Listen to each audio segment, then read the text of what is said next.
be a point. Oh, So point. that was a great example of parliamentary procedure. All right, so welcome everybody. So resolution writing 101, what we're hoping to do with this is help people get their ideas, get that feeling of empowerment that we might not have had for some time, and be able to translate that into action and actually follow that and see how that can make changes. So what we're hoping to do is spend the first 55 minutes or so just going over the basics and the didactics so that you have an idea of what we're talking about, how it gets started, things to work on.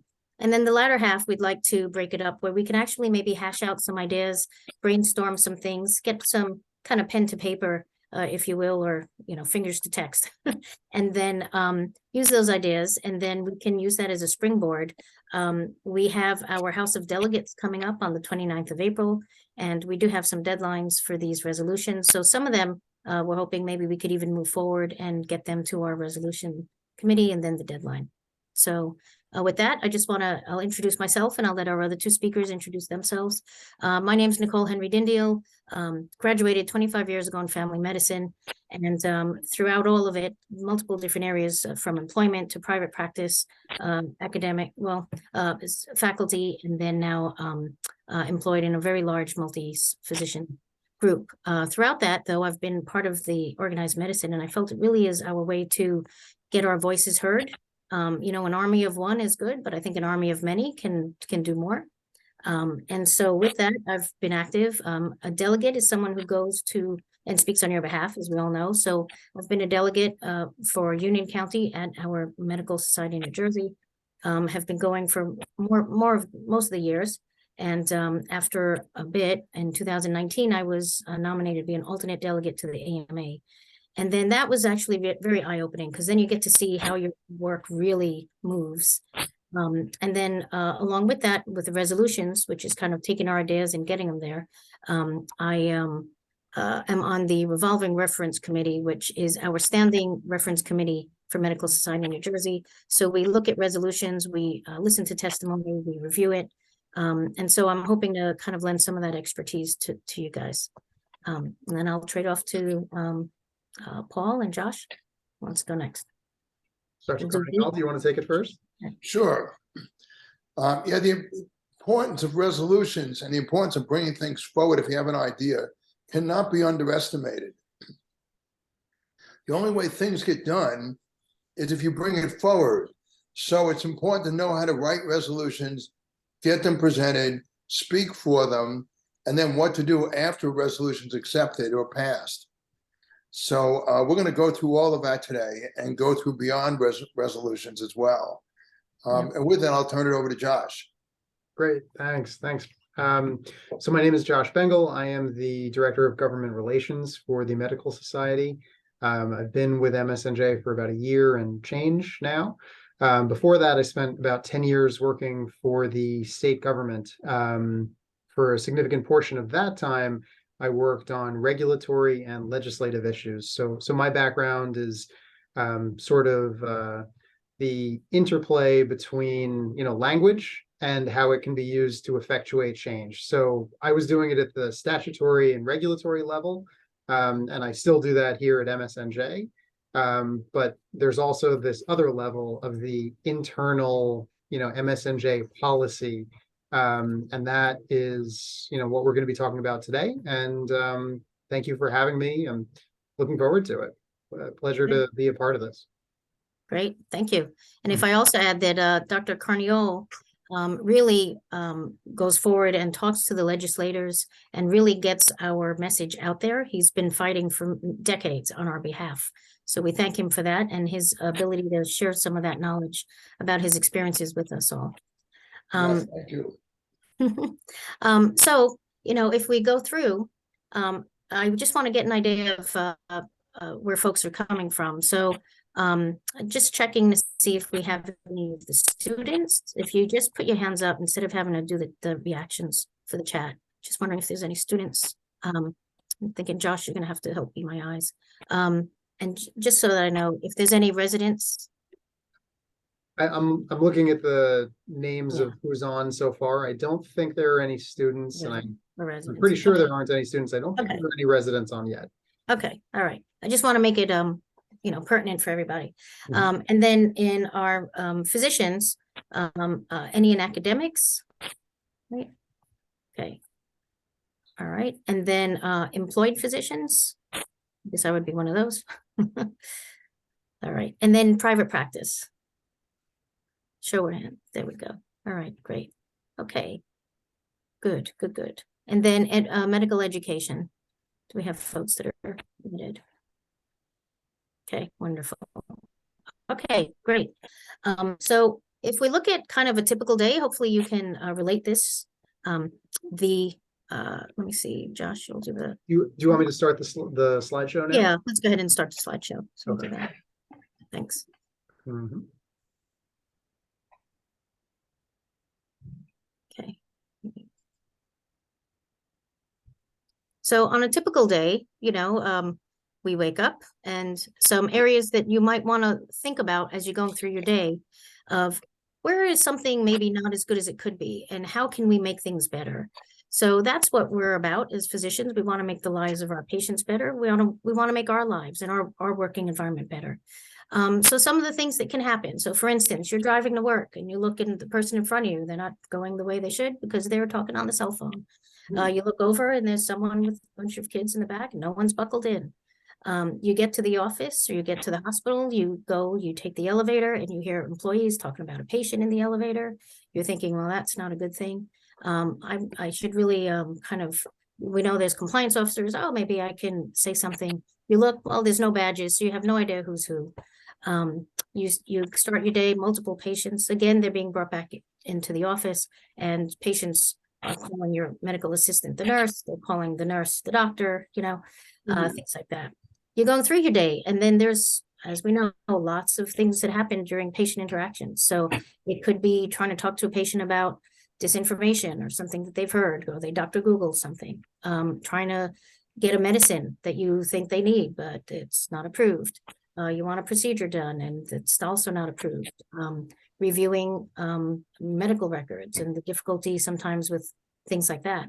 We're often interrupted. So I know I get interrupted multiple times during the day. Sometimes I'm speaking to the ER. Sometimes I'm speaking to a specialist who needs information about my patient. But again, we don't share an EMR, so it gets harder. And then during my lunch hour, I don't know how many of you do this, but sometimes I'm spending my lunch hour trying to get pre-authorizations done. And so that ends up happening there. End of your day, as tired as we are, we're answering messages, we're authorizing refills, we're checking documents and things like that. Sometimes you're adding in a televisit at the end of the day because we have the ability to do that. And it's, it could be a necessary add-on. And then, we go home, log in, and then we start doing our charting because there's all those quality metrics that we have to do to kind of meet whatever pay for performance program that we're working on or that we're contracted with by the company. And then the next day happens, we wake up and repeat. So just wondering if that rings through for anybody. On top of that, there's the layer of operational meetings, right? And mandatory work meetings, things that we have to attend so that we can get the flow in, we can get information disseminated.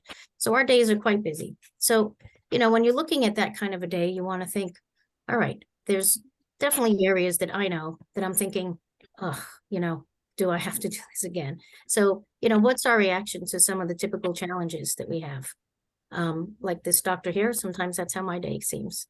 And, after again and again of doing it, could it be that you just kind of want to lay down and just let it pass, hoping that if I don't think about it, it'll go away?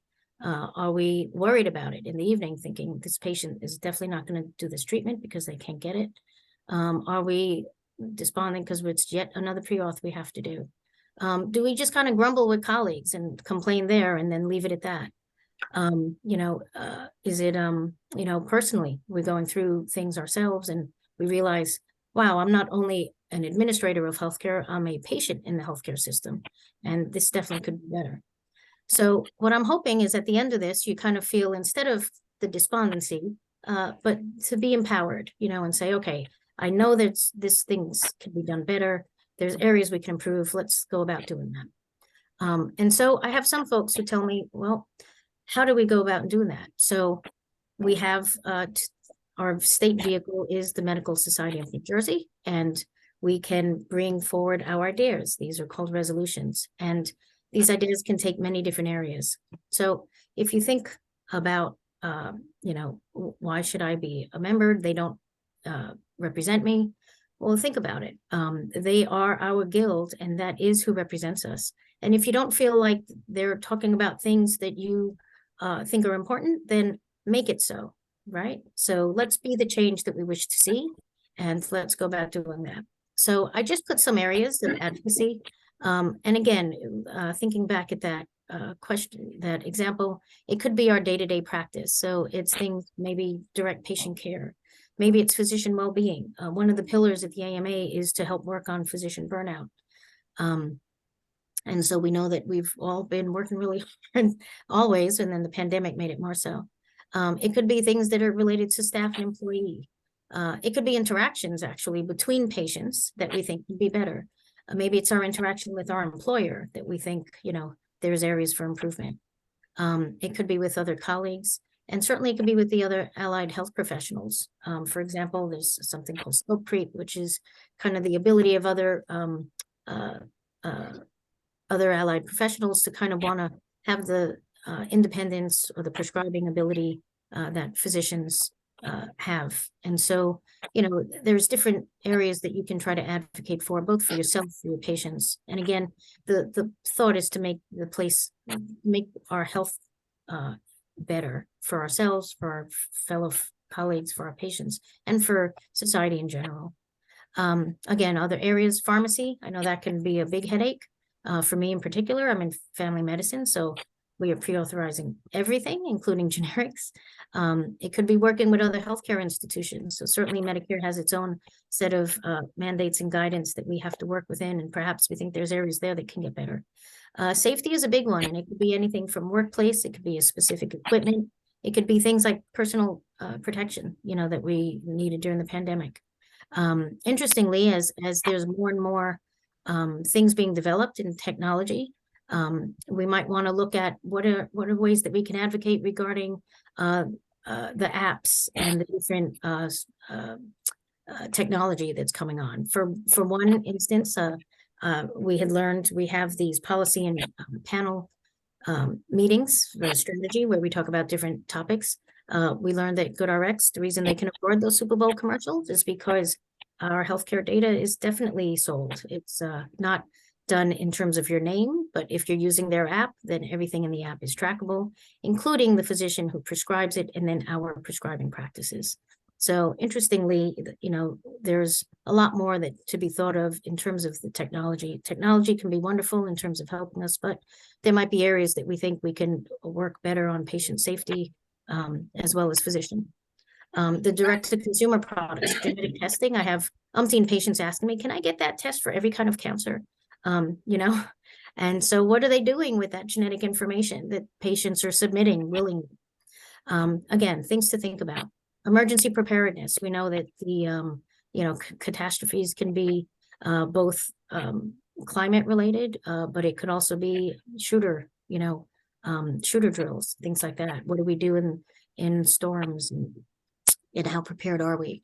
There's HR related things. So it might be something that you want to take kind of beyond just our house of medicine, but maybe more outside, externally, human resource related things like sick days and contracts, mental health, maybe parity for coverage, educational topics. Sometimes we're requesting for education on a certain topic.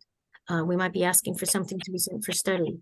And then there's certainly responses to things like CME and then mandates. Social issues, again, the larger, it's things like climate change and social determinants of health. So those are just some topics. If you have ones that you'd like to, then certainly, and it falls in a different area, feel free to vet them, and we can do that. But just giving you some ideas of how many different ways that we can advocate for ourselves and patients. All right, and so what is a resolution? So a resolution basically is an idea that you have about a certain area. and then an action or set of actions that you would like to see come about because of that. So if you look, we put the example, this is what Medical Society uses, but this is a basic form. So you want to have the topic, so that will become your title. You want the title to reflect something that's going to get the reader's attention. And you also want it to reflect what's in the body of your resolution. So, if it's about, smoking in public places, then that's what your resolution should speak to. The sponsor would be the person who's writing it. It can be a delegate. We usually ask that you try to get the sponsorship of your county medical society. So usually it will come from the county medical society. It can also come from certain sections as well within Medical Society New Jersey. And then the whereases are basically your why I want these actions to occur. So the whereases are not actionable items. They're basically things that could be, such as it has been shown that smoking is detrimental to health. It can cause XYZ. Therefore, be it resolved. And then the resolved would be the action. And it's the position or the action that you want the medical society to take to work on your behalf.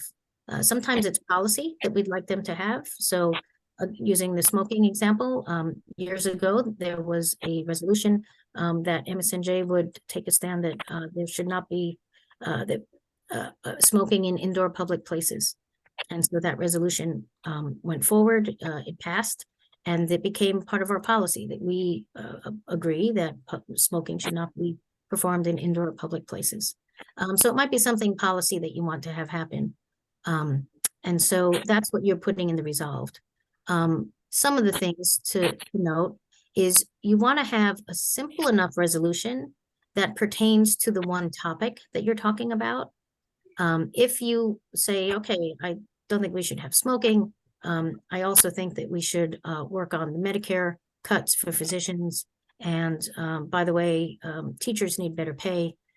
I think that's too many ideas, so you don't want to have all of that in one resolution. It's going to kind of muddy the waters. So you want to kind of stick to one idea. Your whereas is certainly you want to do some of the research and see. So some people will put in statistics, others will put in kind of some sentiment things. And then we have our resolves. You do want the resolves also to be things that are straightforward. And then I'll just so that once either they're passed or I'll go through what can happen to them. The end result is people know what exactly you want to be done because of the resolution. And that's where you want your resolves to be pretty straightforward. Of note, sometimes they will include a fiscal note. So if you say, we would like to undertake the education of all residents about Medicare payments so that they are better able to, learn about it before they take contracts and negotiate. I mean, there's going to be a cost included. So what they will do is write a fiscal note about that. And then it's information for folks who are looking at the resolution on, is this something that can be feasible? Is this something that's going to require a little bit more? And so that's a side note that you'll see sometimes written at the bottom. Okay. All right. Anything that you want to add, Josh? Or oh man, there's so much. There's so much to talk about. I mean, when I came of age working for the state, especially during the pandemic, the governor's office was issuing a lot of executive orders. And under some statutes, they actually had the force of law. So it was really kind of an amazing amount of power that one person could have. But what ended up happening was you'd have 15 pages of whereas clauses and 3 resolved clauses, and everyone would skip the whereas clauses. No one would actually read the whereas clauses. When I was drafting these documents, I would spend hours and hours and hours working on them, but nobody ever read them. So I guess the note there is, if you're gonna spend a lot of time on something, spend the time getting that resolved clause really, really exactly where you want it, because that's the operative part of the resolution. It's what's going to make a difference. The whereas clause, if you are so artistic that you can get people to want to read it, then by all means do it. But again, if you're going to spend time on something, make sure you nail that resolved clause so that it captures exactly what you want it to. Yeah, perfect. Yeah, thank you. Absolutely. And while you might be great at English, you don't want to use too fancy a word that people are like, well, what did they really mean by that? Again, straightforward and get your points. The other things I would say about them is you want people to sign on and agree with you so that this can get passed through the House. So it should be something that you can get consensus or get the majority of people to agree. We try to stay within the House of Medicine and Science and the betterment of society. So while we might feel that teachers need better pay, that might not be in the purview of the Medical Society or even the AMA, or our place to go to regulators for that. So we would say, try to keep your ideas into the things that you think that we can make a difference. There's also a certain tone that you want to have. Again, when you're building consensus, you don't want it to be your manifesto of anger, so it should, one of the other things they'll say is it should also, instead of demands, we try to say we request or we recommend, just because as you're going through parliamentary procedure, there's a certain demeanor and tone that you want to have so that you're building consensus and getting people to agree and hopefully pass on. And the other thing with your resolutions is the reason maybe to split them up into multiple actions is because sometimes you're trying to get maybe 3 things passed, but you get enough people to agree to one of them. You don't want the whole resolution thrown out because you glopped them all together. If you separate them, then as we go through parliamentary procedure, you might get people who say, okay, yeah, we agree on resolve number 1. Number 2, we think needs some work. Maybe number 3, we're going to refer. So this way you get some win, compromise is actually a good thing in the House of Medicine. All right. Dr. Henry Dindial, can I jump in for just 1 second? Yeah. I just want to address something that I wondered when I came to MSNJ, and that is, what is the effect? What is the power of a resolution? And I think the best way I can answer this is to say that in theory, a resolution can have an extremely narrow scope and affect very, very few people. And that's one end of the continuum. On the other end of the continuum, it can actually effectuate change statewide or even nationwide. So, and I can give you an example of both types of resolution.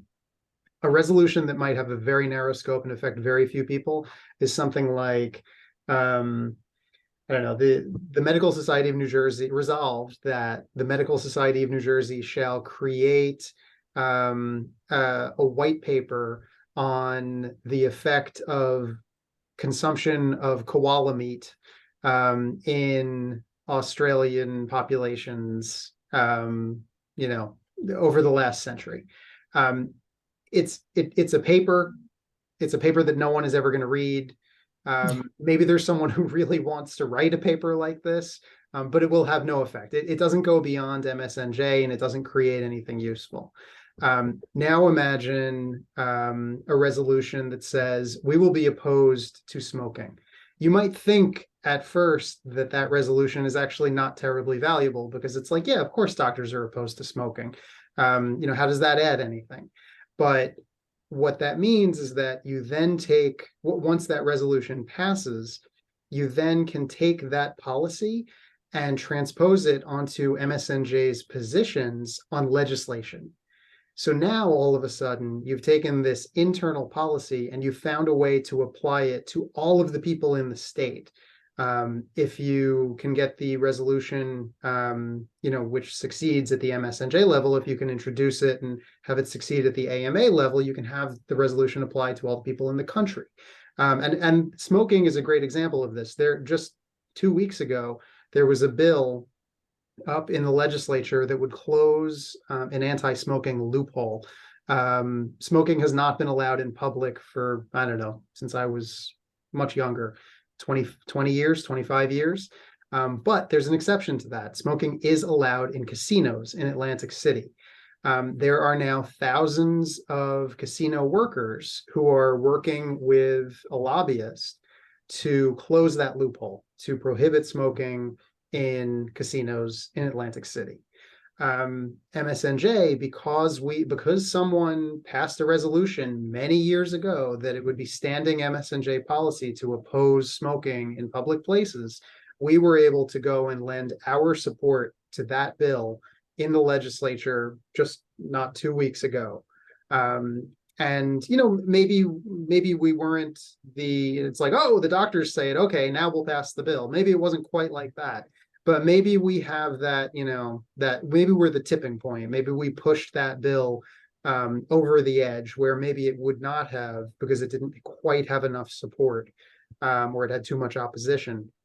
So I just want to make sure that everybody has a sense of really how broad an impact these resolutions can have. Great. Yep, absolutely. And that was a good example.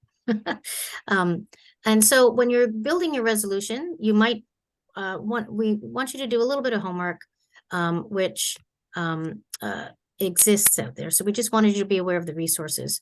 So on the AMA, if you're looking to say, is there any policy about, hospitalizations, observation stays? Well, you might want to see, is there already a policy there? So you can look it up. And so we have the link there for you on the AMA policy, because if it is already there, you don't want to spend the time to do something that's already there.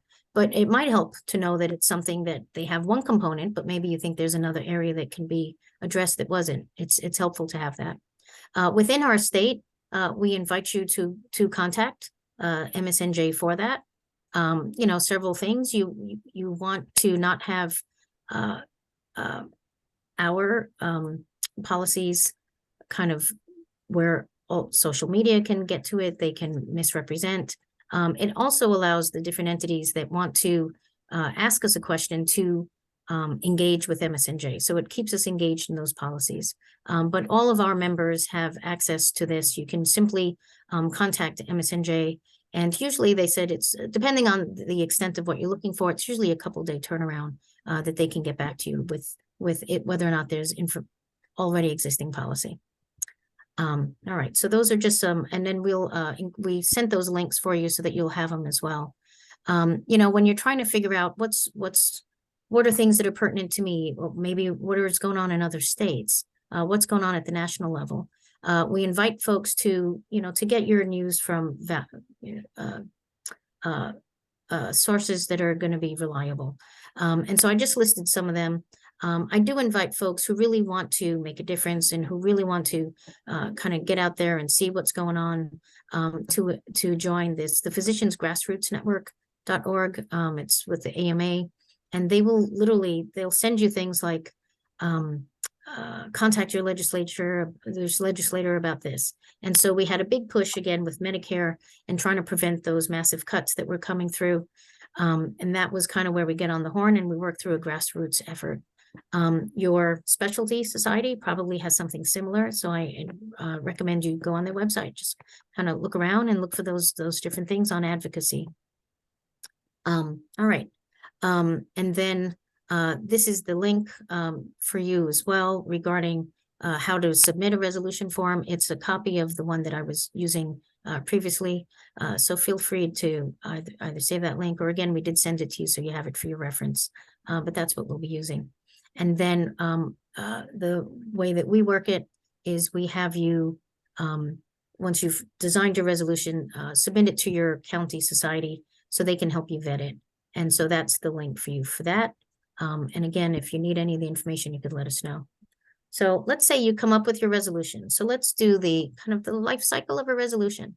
So we start with our resolution, right? It's your idea and your action. Once you decide you want to do it, like I said, vet it to see if it's already existing policy, submit it to your county society. Once that's done, then it will be submitted to MSNJ to be taken up as order of business. And so we have a revolving reference committee that we've designed, which basically meets throughout the year. That's why it's called a revolving reference committee.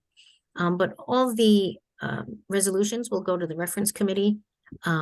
if there's questions or things that need to be clarified, sometimes we'll reach out to the author. But then we will do hearings. And so our next one, just so that you know, is going to be on April 25th. It's our virtual House of Delegates, Part 1. And any resolutions that people have, this is where you get your chance to speak to your resolution. We recommend, you speak to the author, certainly gets time to speak to the resolution, or maybe a member of their sponsoring county society or their section can speak to it. And then you get testimony. So that's a good area where you might have other people who are opposed to it, and then they'll say why they're opposed to it. The reference committee's job is they don't judge good or bad. We basically, when I'm listening on the committee, we just listen to the testimony. And then at the end, we take that testimony and we summarize it, and we write what we think the will of the participants present were. So if we think it was, the will that it be adopted, then we might say it be adopted. Maybe it needed extra information, we might recommend it be referred. When you get to the House of Delegates, that's when you'll have the list of all the resolutions, and then you get to either discuss them again by extracting it out because you want to discuss it again, or if you look at the reference committee's report and you say, they got it right. They said this should be adopted. Therefore, I agree with them. That should be adopted. They thought this one maybe should be defeated based on the testimony that they heard. I agree. We'll defeat that. This one should be referred for study. So if you agree with everything, there's something called a consent calendar, and then you would vote yay or nay to the consent calendar, and then it would move on. If not, then you extract it and we can discuss it at the House of Delegates. So when you look at your resolution, there's 3, to simplify it, there's a little more under each section, but certainly it could be defeated. And that meant that it didn't pass. It could be adopted, and that's wonderful. Sometimes it's adopted as amended, but that's fine. It's adopted. Sometimes it's referred, and referred means not so much that it's defeated, but it's referred either maybe for more study, or maybe to the board, or maybe to a specific council. So when you look at the outcomes, if it's defeated, you have your choice. You could say, well, I tried, so rip, or you go back and you modify it. That would be a good opportunity to maybe talk to the folks who didn't think it was such a good idea and get their concerns. Maybe you can redesign your resolution and then submit it again in a different format. Maybe it had too many things in it, and you might want to simplify it and resubmit them as separate resolutions. Again, if it's referred, it either can go to the board, who will act for the House of Delegates in the interim. It might be referred to council, and it sometimes is referred. Anything that is referred gets reported back. So just because it's referred doesn't mean it disappears into a void. You should be getting a report back on what came of your resolution.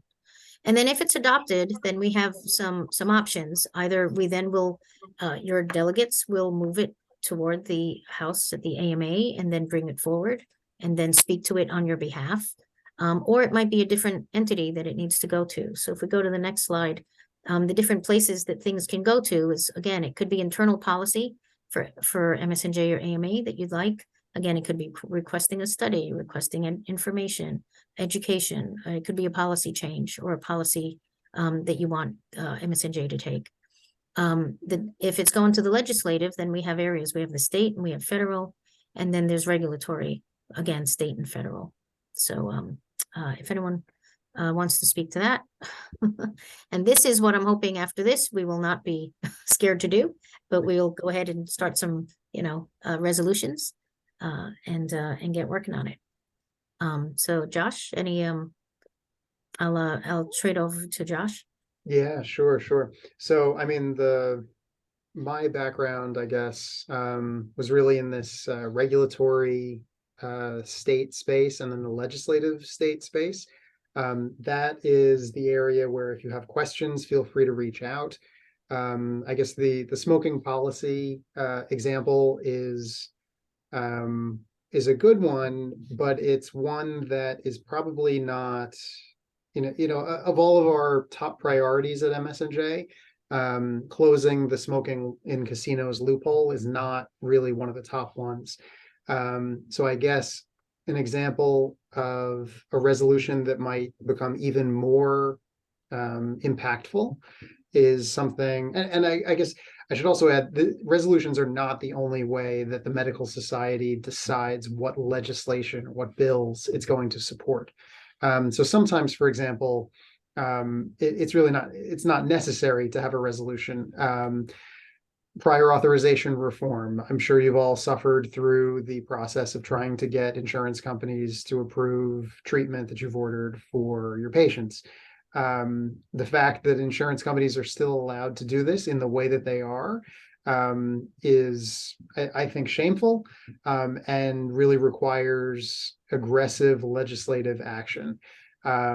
I suppose it's possible that years ago, someone either at the state or federal level introduced a resolution making it official MSNJ or AMA policy that we will be opposed to the use of prior authorization to limit care that's needed by patients. Actually, now that I think of it, that probably does exist. I bet if you went on the AMA Policy Finder website, you could probably find a statement that says almost exactly that.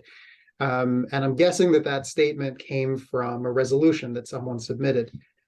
So that's an example of something that is a top priority for MSNJ, something that, I feel like I'm working almost full time on that one issue, moving a bill through the legislature in New Jersey that will rein in prior authorization abuse practices by insurance companies.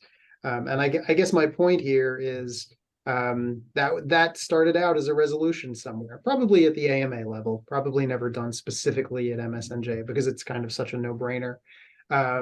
But keep that in mind when you have an idea. If you look at the world, going all the way back to that slide about identifying a problem, if you look at the world and you see something that just doesn't seem right, and I think in medicine these days, or in the world surrounding the practice of medicine, there are a lot of those things. Just remember that you really could, a single person could really change the regulations of state agencies, the legislation of the state government. Keep in mind that regulatory option is pretty, it's unknown, but substantial. A tremendous amount of, essentially, it's not technically called lawmaking, but, it's called regulation making or regulation promulgation. But it has the effect, regulations are created by executive branch agencies, but they have the force of law. And so a tremendous amount of change, either positive or negative, can be effectuated through these regulations. So keep them in mind when you're looking for your solutions to the problems you've identified. And don't hesitate to reach out to me, really to me, to question whether there are ways to resolve problems that you're spotting. Dr. Sonati, I see you have your hand up. Yes, I just wanted to add a couple of things since I've chaired the reference committee for the last 5 years, I guess. Sure. One is that the reference committee does not approve or do anything with the resolution other than hear testimony, get information from staff, and gather the information to make the presentation to whoever is going to vote on the resolution.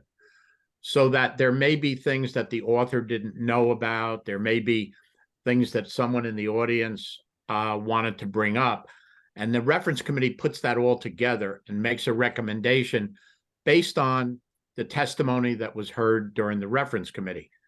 Now, if the House of Delegates is in session, then the report of the reference committee with its recommendations goes to the House of Delegates. If with the revolving reference committee, the House of Delegates is not in session, then the recommendation go to the Board of Trustees, both of which vote and make a decision. The decision then becomes policy of MSNJ. Now, why is that important? Because if a new bill comes up or something happens in the press or something occurs in the state, and we have policy on that, then staff and the executive committee can act immediately because we have the policy. You don't have to then call a special meeting of the House of Delegates to establish policy, which would never work. It just would take too long. So policy is very important. And then, as was brought up, things that we pass and think are important can then be sent on to the AMA to become national policy. So I just wanted to be clear on those things. Otherwise, you guys did a good job. Thank you. That Thank that was really helpful. I appreciate that. Yeah, and we Uh, appreciate having you on as well. Yeah. That's great. Okay. That's actually a great segue into this, sort of the process of turning a resolution into a law. I just want to give you sort of an inside scoop on the how that happens. When we take a resolution, how does it actually get turned into a law? I guess I'll try to share some trade secrets, I suppose. Sometimes it's really as simple as, a report comes to me, hey, resolution was adopted. This is our new policy. Make it happen. And what does make it happen mean? Make it happen means get a bill signed by the governor, pat through the legislature and signed by the governor, so that resolution is now law. And a lot of the time, it's as simple as me doing a whole bunch of research into whatever resolution it was, maybe reaching out to partners at the AMA to get background information, to see if something similar has been done in another state, not necessarily at the AMA level, but at the state level in another state. And then a lot of the time, I will just sit down and start typing up a proposed bill. Officially, every bill that's passed by the legislature needs to be drafted by the Office of Legislative Services. They're like the law clerks to the legislature. In practice, though, it's much easier to get a bill through, or at least one that says what you want it to say, if you draft it for OLS and then send it to them. And then they essentially retype it in proper OLS format, and it becomes OLS work product. But if you look at you can probably imagine this tremendous number of bills and a tremendous amount of each bill that is passed and signed into law each year is written by private industry, interest groups, whether they're not-for-profit or for-profit. It's not always the brainchild of the legislator, and it's certainly not the brainchild of OLS, even though OLS ostensibly does the legwork of drafting the bill. So I will sometimes draft that bill, and then I will shop it around to find a sponsor. Assemblyman Herb Conaway is a great example of a real friend of medicine, someone whom, we go to frequently when we need prime sponsors on bills that are relevant to physicians and patients in the state of New Jersey. He's currently the only physician in the state legislature, although there are two other physicians who are running for office. So yeah, once we have the bill introduced by a prime sponsor, we then call other legislators to see if we can get them to sign on. That's sort of building that coalition of support, building that momentum. And then you start asking to have the bill be heard in committee, because that's really where a lot of the next portion of the work on a bill is going to get done. It's going to happen in committee. It's not going to happen at the following step, which is a floor vote in both the Assembly and the Senate. And the committee hearings are really, in some ways they are 99% show and only 1% substantive. But that show can be really important because that show is how you display that you have support, that you have built that coalition supporting the bill that you've drafted and had introduced. And so if you mess up that show, you can really harm your level of momentum. And if you succeed, if you bring, the smoking bill was a great example. There were probably 250 casino workers wearing pre-printed T-shirts in a room that was made to fit about 150 people. And that really pushed that bill along because, you know, the legislators could see that the advocates, including MSNJ, had done their homework and gotten the support, and that there were a number of people, a substantial number of people, who cared about this bill. So yeah, I guess with that, I will turn it over to, well, I guess I should mention that these are our priorities. Each one of these absolutely stemmed from a resolution.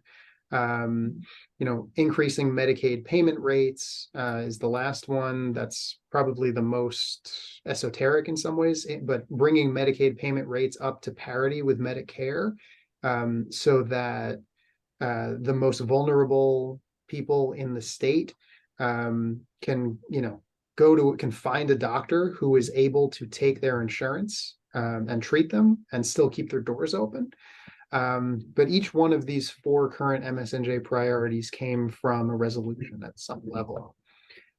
So saying that, I will turn it over to Dr. Carnial, who I think has a number of years of experience sort of connecting with legislators and figuring out the art, not just the science, but the art of turning resolutions into laws.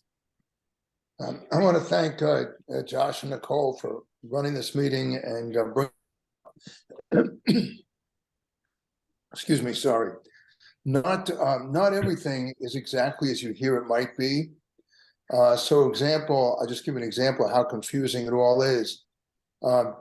Josh just relayed the Medicare gap in payments, which in my office, you know, they might pay $6 or $8 for a Medicaid visit. But if you go to University Hospital for Medicaid visit, you get paid the full amount that Medicare does. So it's interesting, and things are not always what you think they are, or equal in some. Getting to the subject at hand rather than digressing further, I want to say that it's important to really work hard to get to know your legislators at the state and federal level. And you sort of know you've reached a certain state with them, affairs, or knowing them, if you have their mobile number and they have yours. So it's a very big deal, because what happens is that let's say you decide that doctors should get paid an extra $10, and you've got a lot of good reasons why they should get paid the extra $10. And I would probably agree with all of them, and probably most of the doctors in the state would. But that doesn't mean you're going to get any momentum on it. So you can jump up and down and yell about it and carry on, but no one's listening to you unless you build relationships. So one of the first steps in building relationships is to meet your legislators. Best way to do that is in their offices. And the best way to do that is when you get to go to their offices or get invited, that's a great thing. The other thing is that a lot of them have fundraisers. And the fundraisers, what they do is they give you what they call FaceTime. FaceTime becomes very important because you get to know them and they get to know you. And when you first meet them with FaceTime, you don't want to start hitting them with a lot of complaints, because then all they decide is to turn you off. But rather, you just want to get to know them so that when you have an issue, you can bring it up. So this becomes very important at the state and federal level, particularly the state. And so the way to go to fundraisers is to contribute to the fundraiser. And that way you get the opportunity to meet the legislator and get FaceTime. Now, fortunately for us, we don't have to contribute for every fundraiser because the expense for an individual become way too high. But we have MedAC that represents us. And if you contribute to MedAC, then MedAC has the money to send you or someone else to the fundraiser, so you get to talk to the legislators. How you speak with a legislator becomes very, very important. Irene is there, and I always thank her for all of her input and work. And there was one time we had a breakfast for somebody, and one of the legislators was kind enough to appear, and one of the doctors just started yelling at her. And all that did was it didn't get the doctor's way. What it did was it alienated the legislator, which is exactly the opposite of what you want. So you have to be really careful about how you speak with them and what you say. The other thing about getting to know legislators that's important is that, say you have 5 issues that are important to you. And issue number 1, you and the legislator do not agree whatsoever. But on the other 4, you might. So you don't want to get into an entire argument with them over issue 1. Once you know they're not going your way, go to issue number 2, or wait for issue number 2 to come up. So it's very important to support MedAC for this, so MedAC can send doctors and you, if need be, over to meet with legislators to get what we call the FaceTime. At the federal level, we have AMAPAC. And AMAPAC is very important also because many laws that come out that affect us come from the federal level. You know, you would think it's the state, but it's not. About 40% of the insured patients actually are covered by federal licensed insurance. Excuse me for 1 second, sorry. And so if you don't, if you don't get at the federal level, no matter what happens to the state, it won't affect them. And that's one of the places where AMAPAC comes in. Another place where AMAPAC comes in is just dealing with the regulators without even legislation. So, for example, the Medicare regulators are always looking to cut their expenses. And you, as a doctor, are a very easy target. So last year, Medicare had planned over a 9% reduction in the fees you would get. Now, even if you're working for somebody and you're a salaried employee, if the person you're working for is taking in 9% less on visits, then guess whose salary that's going to get transmitted to? So it becomes important all around to get that. So AMAPAC represents you, and in this case, AMAPAC didn't even have to go to legislators. They just sat down with the regulators at Medicare and said, you can't do this, and here's why you can't do it. And Medicare pulled back the vast majority of that reduction, went from over 9% to 1%. Still not great, a little bit Pyrrhic, but a very important reduction. And this comes up almost every single year. The federal level, they try to give you some sort of reduction. The other thing is that your private insurance companies will follow Medicare's lead. So if Medicare had reduced you 9%, guess what? The private insurance companies would have done it also. With that, it's most important to support AMAPAC as well. And I'll turn this over to Josh and Nicole. That's great. Thank you so much. So Nicole, this is the point where you'd like me to play this video clip, right? And if I could just in case people aren't aware, Paul, if you could say what MedAC is and AMAPAC is in terms of just saying it out loud, instead of the abbreviation. Is Paul there? Or we could do it. So the medical, it's the Medical Society of New Jersey. MedAC is the Medical Action Committee. And so that's our state body that works, as Paul said, on state issues. And the AMAPAC is the AMA Political Action Committee. Just because I know we're using the abbreviations, but just wanted to make sure that everyone was clear about what those are. Okay. And so if your resolution is something that wants to affect policy, and we bring it forward and we're going to get it to the AMA. This is just a short video on, what happens at the AMA. I thought it'd be interesting for us all.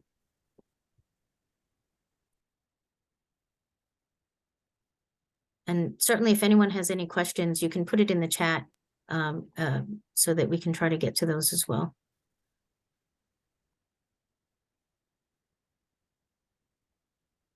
Great. Hang on 1 second. Yes. Yeah. I was concerned that I might not be able to play. Well, let's see. Maybe this will work. No. I apologize. I think we are going to have to send you the link to this presentation because unfortunately I am unable to play it from my computer in a way that will allow you to see it as a video. So I think afterward, in a follow-up email, I will send you the link to this video, which I assure you is inspirational. and made a tremendous amount of sense, including it when we thought we could actually include it in the presentation. So I guess with that, I don't know, Dr. Henry Dindial, do you think it's time to sort of break the didactic, or end the didactic portion of our presentation and move on to the group work? Yeah, I'd like to. If does anyone have any questions about either the resolution at this point, or not being clear on kind of formulating them? Again, we have a plethora of experience. One of the things I do tell folks is, if maybe not tonight you have the idea, if it comes up later on, you can reach out. Again, you can reach out to your county society, you could reach out to MSNJ. There are lots of folks who have been doing this and are happy to kind of help walk you through it. The county is a great resource, and so I do recommend you do that as well. So, all right, if there are can you also plug our annual meeting while we have the chance? Yeah, sure. With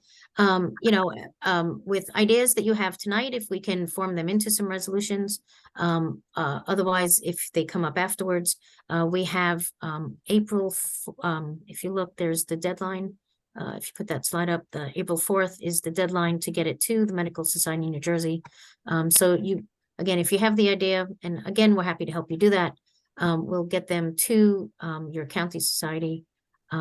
They usually will help you kind of clean up some of the language, sponsor it, and then it goes on to MSNJ. Unless there's something about it that they feel like they can't support, then certainly they'll talk to you about it. But otherwise, it goes to MSNJ. You want that by April 4th. And then, like I said, the House of Delegates, the first meeting, it's virtual, and that's where we will have the reference committee there. And you can testify to your resolution or listen to testimony for others just to get an idea of how things work. And that is on April 25th. And then our House of Delegates is where a lot of our business occurs, also elections of officers. And if there's other areas that you'd like to be more involved, certainly we invite you there. And we have some wonderful speakers that will also include those two requirements that we have for our opioid use. And the other one, what's the other one? The end of life care. End of life. That's right. End of life. So, and we have actually a well-received speaker for the end of life, who many hospitals have asked them to then present it to their medical staff because it was so good. So you can get your 2 hours required for your licensure, as well as listen and see. So we invite you to come to that. And registration is simple enough to do. MSNJ has been sending the link, but you could go online. All right. So just once again, yep, there's a question, Dr. Like. Yes, first of all, thank you for an excellent and very informative presentation. Could you all say some more about the process of testifying before the revolving reference resolution committee? What makes for effective and less effective testimony? How long do people tend to talk? Is it more with PowerPoints or other things, or just more didactic? So just what's the process? Yeah, sure. So again, the revolving reference committee, it's more of a fact finding and just gathering information. So they usually will let the sponsor speak first. There's a set time allotment. Usually it's 2 minutes. Sometimes if there's a lot of resolutions, they might change it. So you get to speak first. And then there will be additional testimony. Usually there's testimony for and testimony against. Some people will testify that they rather it be referred. Again, one of the other options for a motion, and then everything kind of gets put together, and then it's really the majority that will report back. So we felt the sentiment of the majority of people were this. There was also concern about this, and then that'll get reported. So effective testimony, it's again that army of one is wonderful if you're motivated, but if you can get an army of many, it's wonderful. It's, I think, a little more effective. So if you can build a coalition, for example, we have Dr. Modestin. Her passion is maternal outcomes and obesity, and the mortality that can occur from that. And so she had the idea to have a resolution that spoke to that. And she wanted to have the AMA work with stakeholders to increase more study about this so that we can affect some change.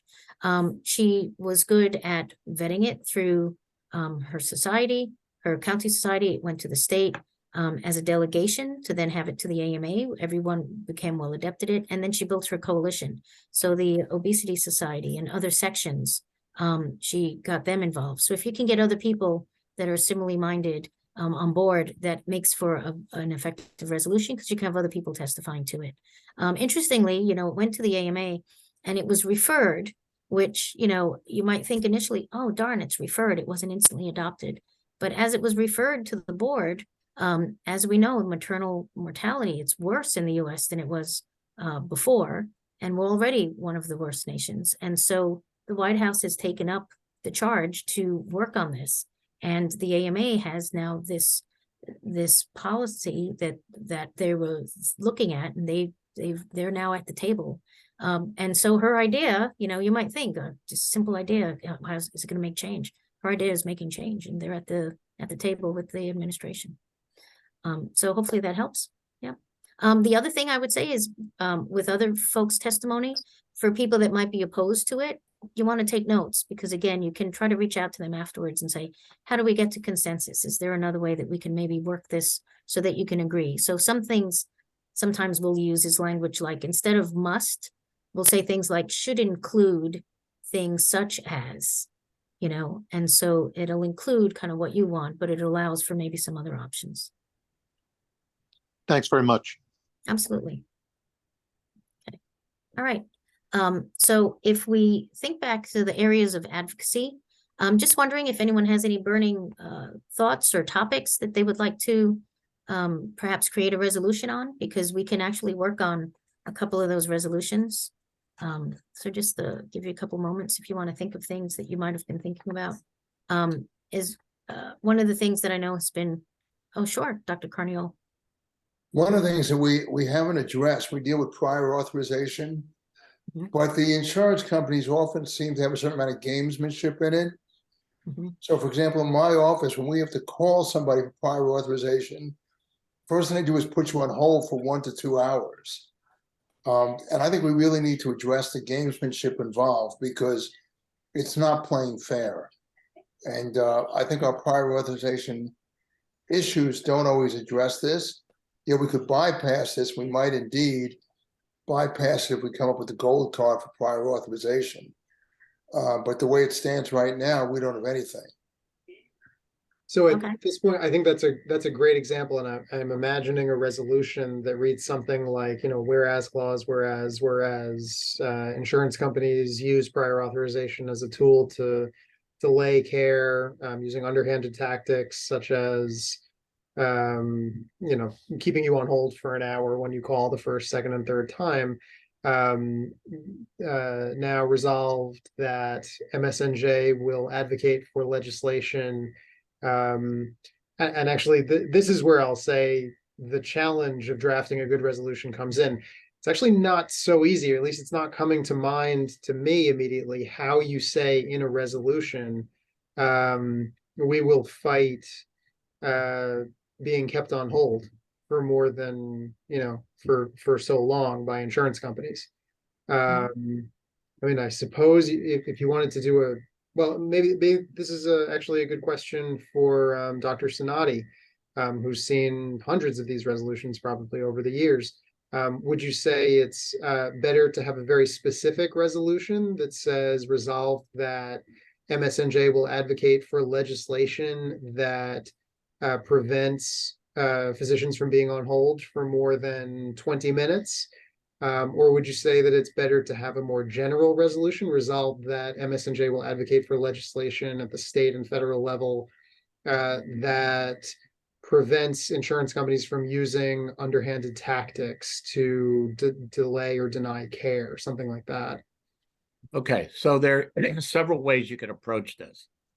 One would be to request a committee to be formed to actually look at the problem, gather information on the average time waiting, how many people are having problems, so that we could gather the information and then go to the Board of Trustees to act on it. So that's one way. Another way would be to specific, this is what we would like to do. The problem we see with a lot of people, especially writing resolutions for the first time, is they try to put everything in it. Everything they could possibly think of, do this, do this, do this. And a lot of times it's not related to what you really want. So it's better to write 2 or 3 resolutions dividing the question than it is to put everything into a one resolution. And be specific on what you would like done. So if you would like a federal law, then you must put in, please send this to the AMA. The AMA delegation would take it to the AMA. If it's something that in New Jersey, is it regulatory? Is it legislative? We need, you could put in, please do regulatory investigation, do legislative, so that Josh could go to some of our friends in the legislature and write a bill. So there's many ways of doing it. Be specific and don't try to make 7 different things as resolved. Do a separate resolution if you have separate things that you want to talk about. And then it's easier, one, for the reference committee, but most importantly, you need to convince the delegates that are there that are going to vote on this to become policy that this is what we should do. If you make it long and confusing, people are going to lose interest, defeat it, or want to refer it. They don't want to deal with it if you make it too complicated. So I hope that helps. That was great. Thank you. And then Dr. Klein, I know you have a question. I have something to add to that. Is it related to that question? Do you want to go ahead and? Yes. Okay, go ahead. Now, a lot of times when I call various companies, say Verizon, say Comcast, they sit there and they say, the hold time is X amount, but if you don't want to be lost in queue, press 1 and we will call you back. Now, if we could arrange something like that when we're calling for prior auth, so that our secretaries aren't sitting on the phone for an hour and a half, and that we make it into a regulation somehow that these companies have that program that's probably very inexpensive to buy, then we could save a lot of time. Mm-hmm. Sure. So we could put in the resolution something that says that we advocate for a more streamlined approach that respects the physician and employee time that it takes to undergo pre-authorization, such as automatic callback options, so we can put it in that way. So it's included, but it's not the only thing. This way it'll Okay. apply, because they might find another way to say, all right, we'll just put an extra step in and that's how we can delay them. So you want to kind of include the ability to think ahead, like how are they going to try to game the system after we get this passed? Another example that I'd give, which would be something like, let's say we want, there's that modifier 25 that they don't want to cover, Horizon doesn't want to cover modifier 25. So we could make a resolution that specifically says, we resolve that Horizon stop using modifier 25 because it's not fair in, the way that they're paying us. Again, we can work on the wordsmithing. However, what I would suggest is perhaps you want to make it broader so that if they decide there's another modifier that they don't want to honor the payment, the established payment. So you might want to say Horizon or healthcare insurance companies. So this way it's not just Horizon, and you don't have to then have another resolution for Cigna and United and for the others. So something that will be still specific, but broad enough so that you don't have to write a resolution for each. So maybe for healthcare payers to honor the established payments for modifier 25 and other modifiers, so something like that. I see Dr. Mundestin has her hand up. Yeah, Okay, great. I look at it differently.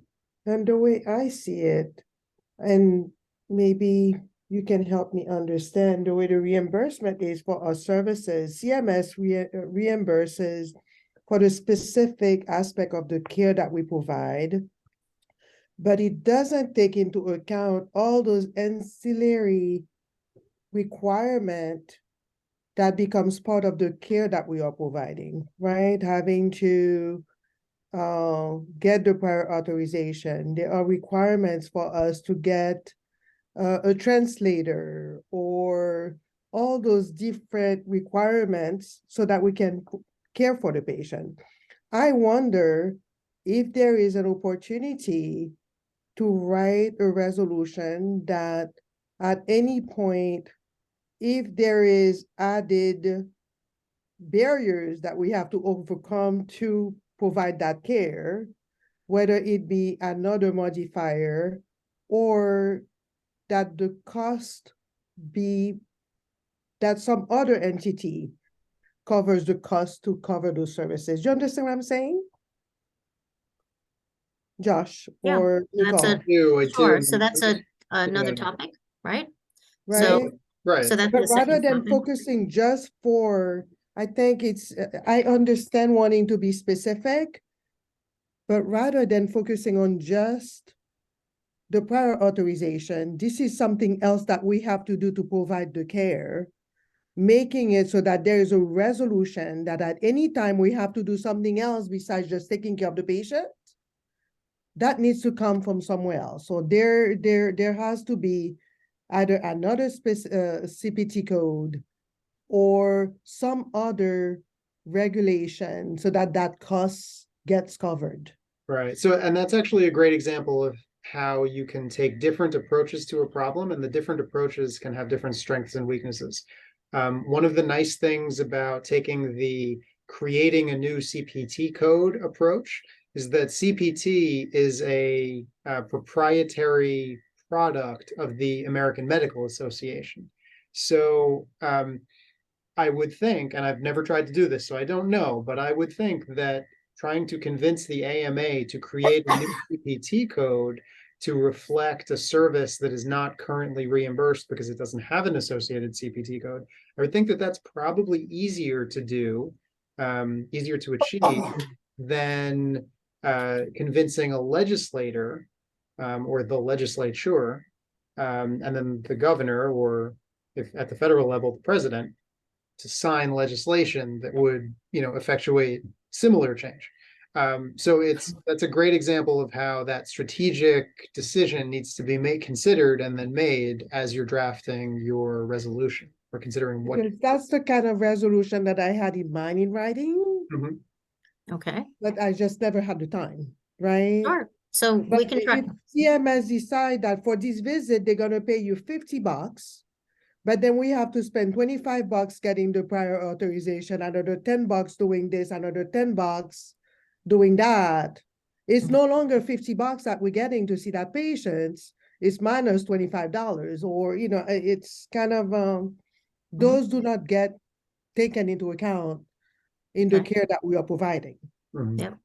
So there is an opportunity. We don't mind like putting our mind together and saying, well, how do we draft a resolution so that this can be taken into account when we are getting reimbursed for the services that we are providing? Sure. So what I would say is, so you know what you want, right? So that's one of the actions you want, is you want better reimbursement for all the things involved in the pre-authorization. So our whereases would be all the reasons why we want that, because it costs a certain amount, there's a time delay, it impacts. Remember, you want to get as much consensus as possible, because if Josh and the AMA or delegates have to take it to the next level to get policy change beyond the organization, it needs to build consensus. So if we say it's because doctors want more money, I can tell you up front that generally it's Yeah, losing, sure. but what we say, because it affects patient care and the access patients have to timely care, that will get that will build consensus. So that might be, one of the whereases that you would want to put in there. And then you want to work on your title. So your title might be something about pre-authorization, reimbursement for the pre-authorization costs incurred by physicians. So this way we know what your resolution is going to be about. It's going to be about getting reimbursement, for the pre-authorization costs that are incurred. And then you can put your whereases in, So whereas 1, 2, 3, the one thing I would say is let's see whether or not it already exists, which we can do certainly afterwards.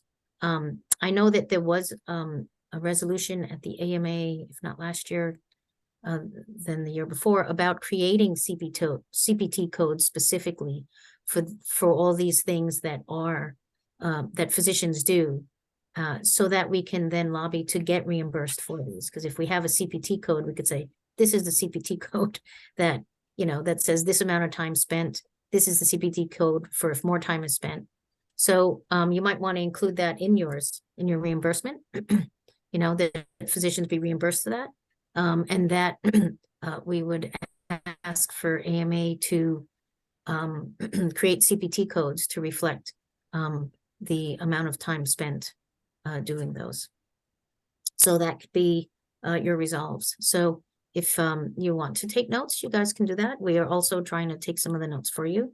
So that's the second idea. So I would call Miriam's idea the reimbursement of pre-authorization costs incurred by physicians. Does that sound fair? Yeah, it's when there are requirement that increases the cost of the delivery of care, it has to be associated with a comparable opportunity to cover that cost. It should not be upon the physician to cover the cost of increasing Sure. of the delivery of care. I think Okay. everyone understand what I'm trying to say. Sure, sure. So what I would say is, I also want to get to Dr. Kenwood because he also had an idea. And then what we can do is if we have 3 ideas, is perhaps we can actually break these out into separate rooms, and whoever's interested in whatever idea, we can work on it. So we can spend time, you know, focusing on that one resolution. And then we can come back, you know, if we spend about maybe 15 minutes, right? You think, doing that? And then you can work on that. Then we can regroup, kind of review some of our ideas, and then we can, you know, we'll have the framework for potentially 3 resolutions, which is great. All right, Dr. Like. Yeah, this is not a new idea, but I just wanted to offer an additional possible whereas that could be threaded into these different resolutions. So to take the issue of pre-authorization, my guess is that given all the discussion going on now around health equity and disparities that exist, that I would suspect that people of different racial and ethnic backgrounds, immigrant communities, people with limited English proficiency may be particularly burdened by these delays in getting things authorized, and therefore contributing to the disparities that exist. And I would think that that kind of, if you will, Jedi perspective could be threaded into almost any resolution. Since as physicians, if we're caring for diverse communities, they're not all impacted equally by pre-authorization. For that matter, people with different clinical conditions, so whether it's obesity or stroke or diabetes or depression, there may be differences specific to the conditions. That's wonderful. Great. Yep, absolutely. So that is always one of those areas where you want to have your whereases be a strong enough reason to say, this is why this is important. So that's a wonderful addition. Thank you. And so for all of the resolutions, I think we can go ahead and work that in. So something about the disparities that exist in healthcare and how it's these delays augment that even more. I know Dr. Kenwood's had his hand up for a while. I was interested in the fact that so many Americans face bankruptcy because of healthcare costs. And it's something that doesn't happen in a lot of other countries, but it does happen here widespread. And I was thinking of a resolution as a moral imperative that just shouldn't happen. The solution, of course, is controversial, as the AMA leadership is opposed to any kind of single payer solution. But so I don't know if a solution or proposed solution should even be in the resolution, but just the idea and explaining how it affects Americans, providing statistics on the people going bankrupt because of medical costs, just to bring an awareness to everyone about the problem.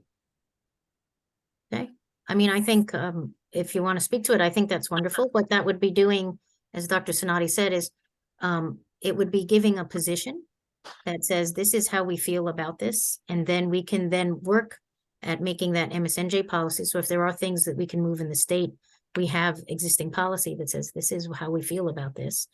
We can take it to the AMA and make it become part of AMA policy. Well, not make it, but we can request that it become AMA policy. And again, moving legislation that has to deal with that forward. Josh, you keeping an eye on whose hands are up? I think, is it Dr.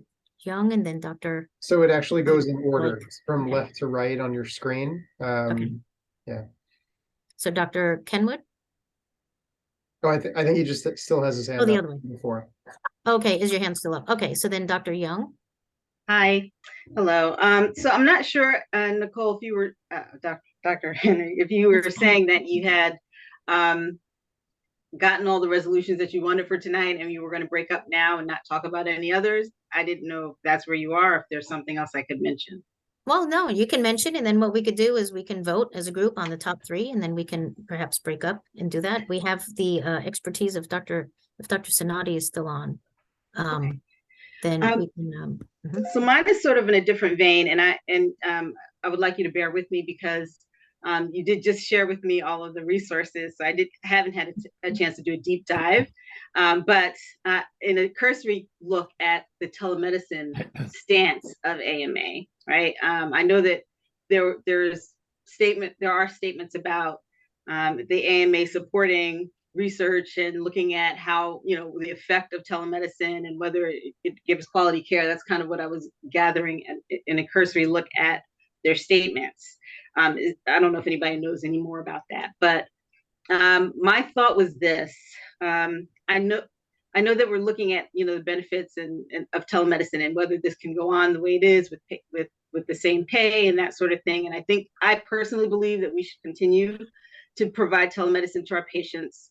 And so the thing that I think is not being looked at is the idea of remote patient monitoring and how that plays into this. I know remote patient monitoring is available, but when I look at it, it seems like there are these companies that provide remote patient monitoring, and they want you to make a deal with the doctor's office and become a part of an organization so that they can make the most money, I guess.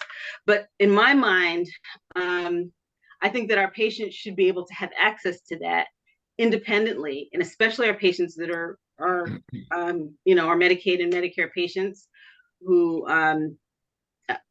may be in a clinic setting or who may not have physicians who are contracting with these remote patient monitoring companies. But I feel like if you're going to evaluate the benefit of telemedicine, that you should do it in the context of having those things available to the patients who are in most need. So it's a health equity issue in that I have patients who, and this is just me working daily, I have patients who I need to see them on telemedicine because they can't leave work on time or they can't get childcare or those kinds of things. And I'm seeing them remotely, but they don't have a blood pressure monitor. They don't have a scale. They don't have a thermometer. They don't have things that they can use that we can actually have an effective, high quality visit. And I'm seeing that my patients that are sort of maybe more indigent or, in some of these other groups that may not have the means are the ones that I'm having problems with. And so I'm not sure how to state that, but I feel like there should be some kind of a resolution that that Medicaid, Medicare, CMS look into providing some RPM, some remote patient monitoring for patients. So I'm not sure how to put that into words. So if I can put it in a sentence topic for you, and then we can listen to the other two folks and then decide what we want to do. But these are great ideas. So just so if we do end up voting on 3 and it's not taken up, again, it doesn't stop here. You have your county society, reach out to them. You have lots of mentors that just here on this call that can certainly help. But if I give it a gander, how about something like this? Broadening access of telemonitoring to enhance telemedicine visits. Something like that. And maybe remote patient monitoring, right? Yep. Great. Okay. Thanks, Karen. Dr. Sonati? Okay, I just wanted to comment on the last two speakers. For Dr. Young, we already have policy. AMA has policy in support of telemedicine. So does MSNJ, Right. and for funding of telemedicine. But I think what your idea is to provide more benefit if the patients had ways of giving you information through telemedicine.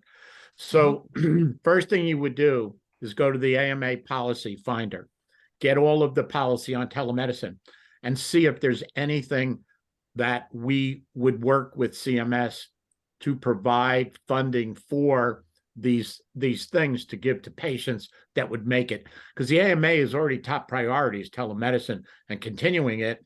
Yours is a good idea. Let's expand it so that we can use it better. So Yeah. I think that's where you go with that one. As far Yeah. as Dr. Kenwood is concerned, you have to have an action item. I'm sure that if we dug into the AMA, we're going to find policy that people should not go bankrupt for healthcare. But you have to have an action item. And that means, what should the AMA do to make this happen? Now, don't be surprised, but the AMA has changed a lot in the last 5 years. 5 years ago, 99% of the people in the House of Delegates would have been against single payer. But now it's almost 50-50. That the newer people, the younger people, certain groups, psychiatry is big in favor of single payer. It's changing. And it wouldn't be surprising in a few more years if the House of Delegates, the majority, were for single payer. Now, most of us are against it because we see what happens. What happens is they run out of money, and therefore they have to cut. And you don't like when they cut you. Okay, so cataract surgery, they've cut for the last 5 or 6 years. Every year, cataract surgery gets cut. All of these things happen, and that's why we don't like single payer, because they run out of money. And Yeah. everybody's fingers are in there.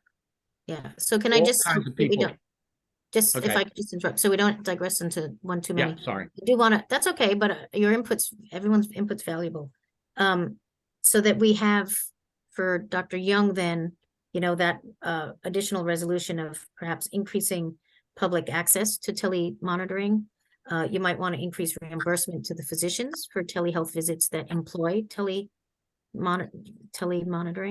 And then you probably want to have examples of that. And Dr. Like, I think you're next. Yeah, it's just an action idea which takes an ancient idea from the 2nd century and maybe brings it up to the present. And that is, you create a sick fund through tithing, that for health insurance companies to do business in New Jersey, they have to contribute a certain additional percentage that could deal with things. And those ideas were kicked around years back. And I don't know if the time has come to revisit that with the business sector. I think that's a fantastic idea, Dr. Like. Yeah. I love it. Yeah, that could actually be a standalone resolution, because it would Yes. incorporate a lot of different things, such as financing telemonitoring, financing Exactly. patients who are going to go bankrupt because they can't afford it, financing the pre-authorization woes, Yep. The American with Disabilities Act, paying for that, you know, sign language interpreter. That's right. So that's what the division of the insurance and the banking people, you gotta get their attention, and the people who give the permission to work here. And that's where Josh said he would come in. So we would want to create something that is actionable and can build consensus that he can work up with. So that certainly is another idea that could be added on, or it could be a standalone. And so thank you. And Dr. Corneol. So I'm going to call that a 4th idea. Okay. Yeah, I just gonna say, timing wise, we've run quite a bit over our schedule. Mhm. We ought to look at it before we break out and see how much time we have left and how we want to spend it. Yep. So again, if we do that, we're going to do 15 minutes in the breakout room. So maybe we would make it 12, you know, so that we have time to regroup and then do like a 10-minute wrap up. And then again, you're going to have your county societies that you can take things to do the final product. We would ask you to try to get those in, like work on it, because while, strike while the iron's hot, while you've got all of those wonderful thoughts and the juices flowing, write your additional things in. It can get presented to the county. They can help you kind of do some of that, the policy finding component. You can also reach out to MSNJ to see if we have existing policy. Again, it's about a 2-day turnaround. So we can get these resolutions, over to the House. This is wonderful, everybody. Okay, so do you want to, so we had, is that 4 ideas, right? So if we do breakout rooms, there's Dr. Carnioles was about the pre-authorization process delays by the insurance companies.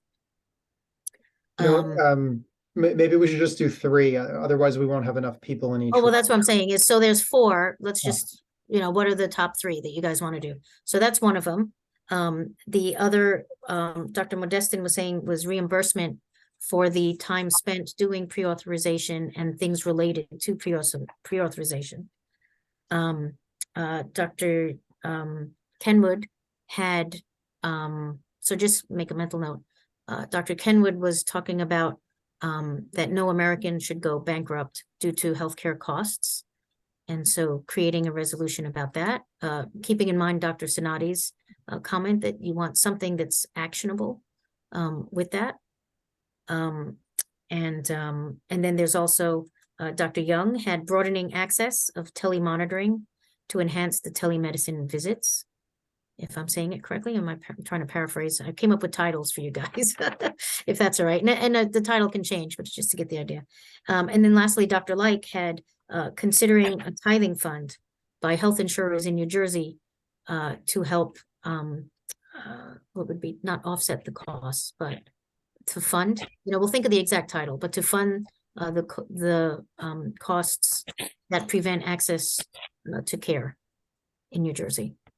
Does that sound okay? Well, I would happily take mine and blend it in with Dr. Modestin. Okay. Simplicity. Okay, so I think that makes sense. And I wonder if Dr. Kenwood's suggestion, the action item could be the creation of that fund so that no American goes bankrupt, right? Okay. So those probably could be one, it's the action item to prevent any American going bankrupt. Yeah, so great idea. So Dr. Kenwood's can be a very strong whereas that speaks to Dr. Lake's resolution about a tithing fund, right? Yes. So then that would be one, right? One topic. How about we do that? And then if we combine the pre-authorization, then I think that's pretty good. That's the second one. And then the third one would be the enhancing access of telemonitoring, right? To enhance the telemedicine visits. Okay. So that makes it right. All right. So number 1 is pre-authorization. Let me see. There are 12 of us, right? Yeah, So I'm organizing the groups now. Okay. All right. If you just want to put your hands up, if you want to do pre-auth, again, we would like to try to have, at least 3 people in a room, working on one. I'll be in one room. So right now I have Dr. I'm sorry, I have to jump off right now. I apologize. Okay. Okay, no worries. You'll get we're recording it, so you'll get the follow-up. Very good, thank you. All right. If we can ask for Dr. Sonati's expertise, if he could be in another room, that would be great. So right now I have Dr. Kenwood, Dr. Sonati, Dr. Baez, and Dr. Like. That sounds Okay. good. That And sounds then great. for room 2, Dr. Mundestin, Dr. Henry Dindial, and Dr. Carnial. And then, does that make sense? Okay, that's fine. And then room 3. And then room 3 would be Irene, Dr. Young, and me. Okay. And Dr. Baez? Dr. Baez is in room 1. Room 1. Okay. Yeah, right, with Dr. Kenwood and Dr. Like and Dr. Sonati. Okay. So I'll just go by who's listed first. The Dr. Kenwood group is going to take which topic? Dr. Kenwood is going to talk, right? The moral concept that no one should be allowed to go bankrupt from healthcare costs. Mhm. Okay. The Dr. And- Monestin group is going to take which prior authorization? Yep, prior authorization. So prior authorization process delays by the insurance So companies. it's kind of like prior authorization and ancillary cost to care. Exactly. So The you can work way on the I'm title. looking but- at prior authorization, Yeah. Mhm. it's an ancillary cost to the care that we're providing. Okay, great. So So you can that's what address that you- when you get to your breakout room. And then room 3, Dr. Young and Irene and I, remind me again which topic we're going to be addressing. You're talking about broadening access of telemonitoring to enhance the telemedicine visits. Okay. Wonderful. Okay. All right. So if we I'm give going to- ourselves, what do we think? Yeah, about 'cause we 15 have to- minutes, About 15? Is that all right, Yeah. folks? We'll do about 15. maybe 12. Yeah. Maybe let's try 12, just because if we run over and then by the time we get back in. Okay. All right. All right, folks. So we'll meet you back. Okay.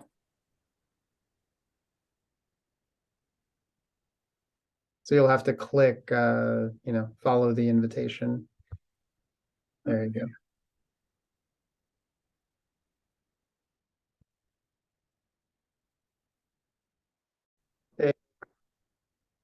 Hey, how are you?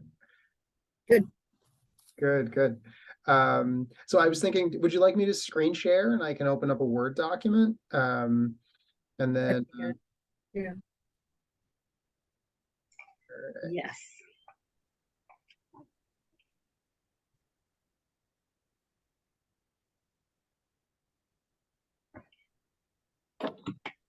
okay. So here, Okay. the most stressful part, having the blank canvas. So I actually often like to start with the resolved portions because those are the most important, and then you work backwards and explain why you ended up at your resolve. Mhm. So I don't know, Dr. Young, do you want to sort of throw something out there and I'll type it up as we go? So Okay. let's see, increase public access to them. So the concept is increasing public access to remote patient monitoring to improve quality healthcare, for all. So that's the way to say it. So, and then Dr. Sonati's point about the action item is a good one. So I guess, increasing access to remote patient monitoring to improve healthcare for all by, what is, Why? yeah, how? Yeah, that's the hard part. What's the problem? To go back to Dr. Henry Dindial's sort of, structure, identify the problem, then come up with the solution, then draft the resolution. So the problem is actually lack of access to remote monitoring gadgets, so blood pressure monitors, scales, things like that, for those who are maybe financially strapped. So, Well, why don't they have access? Is it a money issue? Is it an education issue? Is it a transportation issue? Is it? It's all of that, because the reason they're not coming may be a transportation issue, because the reason they're doing telemedicine may be a transportation issue, may be that they're working and they can't get here in time from work, and so we're going to do this as a virtual visit. And so we're trying to the telemedicine part of it, which is what AMA is already working on, is great, but my concern is that if you're going to start studying the benefits and the effectiveness of telemedicine, but don't make the tools available for the people, then you're not going to really see the real benefit of those, for those who are disadvantaged in some way. So I think that if you incorporate remote patient monitoring, so basically that in my mind, what I see is that Medicare and Medicaid are providing these remote patient monitoring kits as needed based upon disease state, right? So if you have a diabetic who's on Medicaid, then they should at home have a blood pressure monitor and a scale, and or if they have congestive heart failure, they should have, so basically kits that allow for remote monitoring. And so people, if they're trying to pay for food, they're not going to necessarily go out and buy a scale, Right. or buy a blood pressure monitor. And so a lot of patients have to jump through hoops to get these blood pressure monitors. No, you can't just get it at your pharmacy. No, it can't just be sent to you. You have to go to this special medical supply place to get your blood pressure monitor, and it just becomes complicated and a challenge for them. So to try to make it an easier process for them to get these remote monitoring devices would be really helpful. It's being made available. There are companies out there who are, we'll send your patient all these things and we'll set these up for all these things, but all you have to do as a physician is spend this much money for our program, that, and I don't feel like that's the right approach, right? I feel like it should be something that Medicaid and Medicare create a paradigm so that that's available for everybody who needs it for their medical care. Okay. So I'm as you were speaking, I was trying to Create some more sort of meld this into language. Resolve that such legislation or regulation require that no impediments be placed by Medicare or Medicaid on RPM receipts by patients.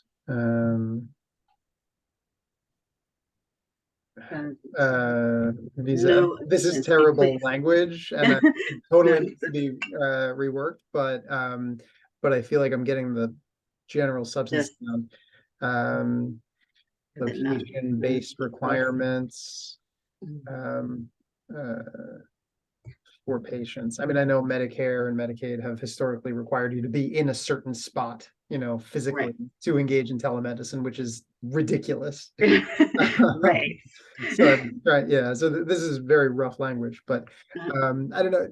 I mean, I guess at this point is when we start sort of looking at the language and saying, well, that doesn't quite catch what I was getting at. Why don't we say so on and so forth? So do you have thoughts on this language, stuff you would take away, stuff you would add? Access to If I can interrupt for a second. Sure. Just resolve that MSNJ increase access. They can't increase access to anything. So it have to be MSNJ requested that the legislature do something to increase access. Yeah, or work to increase access. Let's say work. Or advocate. Advocate for legislation. Right, that increases access to remote patient monitoring. We can even make so to remote patient monitoring to I mean, I guess I would say remote patient monitoring to optimize quality telehealth visits for patients. I'm sorry, where are you? I'm sorry. I'm thinking resolve the MSNJ, advocate for legislation increasing the access to remote patient monitoring to optimize devices, right? To optimize quality telehealth visits, I guess is what I'm trying to say. Okay. For all, right? So, I mean, I guess that's the general thing. And then resolve the MSA accomplishes goal by advocating for legislation to pay for RPM kits that be prescribed by physicians. Okay. It's going to need a fiscal note. Yeah. And you know what? While we're at it, let's say Medicare, Medicaid, and commercial insurers, right? Right. Commercial insurers, right? Prescribed by physicians.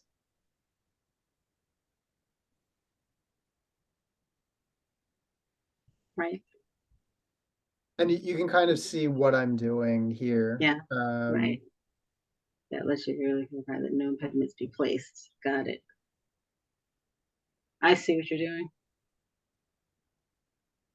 So you're breaking it into 3? Yeah. resolutions. And the truth is, I'm not saying that this is the best way to go. It's possible that, this top one is too general and maybe this should be changed into a whereas statement. Okay, right. Whereas it is existing policy of MSNJ that patients should have insurance coverage for all medical care and devices that they need in order to optimize their health. And whereas they're not getting it currently. Right. Therefore, be it resolved that. We advocate for legislation and regulations requiring Medicaid, Medicare, and commercial insurers to cover RPM kits when prescribed by a physician. So, yeah. Before we go narrow, should we go back broad again and see?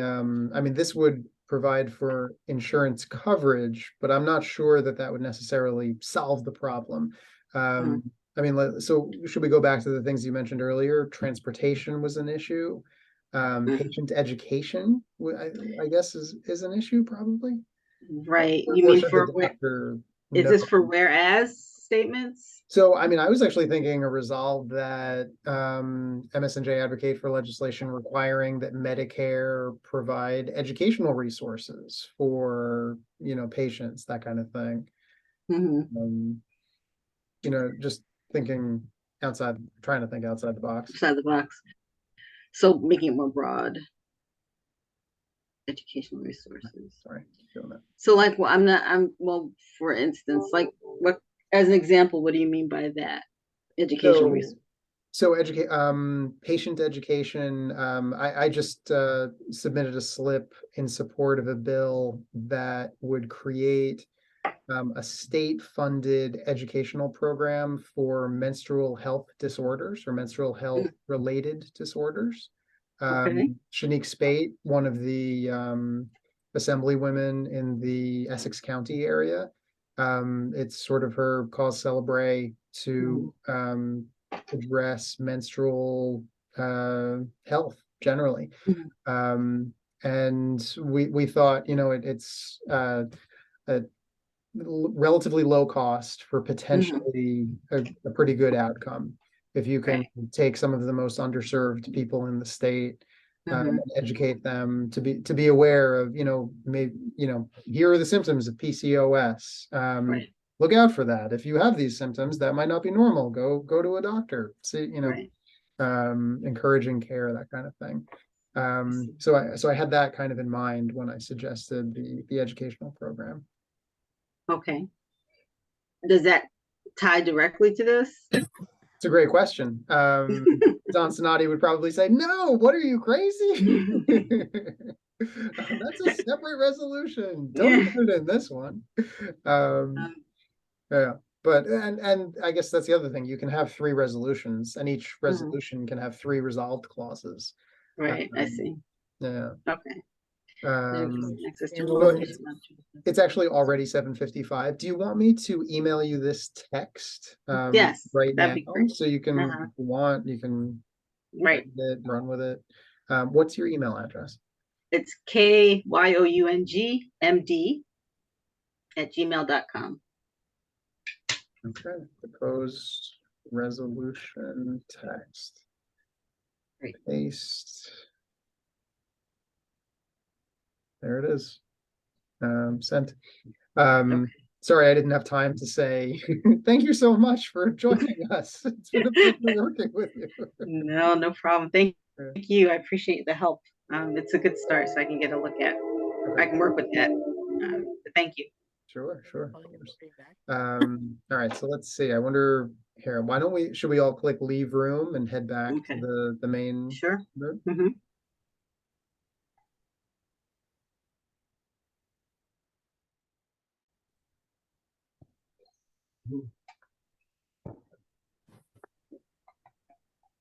Let's see. I'm a host. I wonder if I can. I think we're the first ones back. Yeah, the first one's back. We're the ones who followed the rules.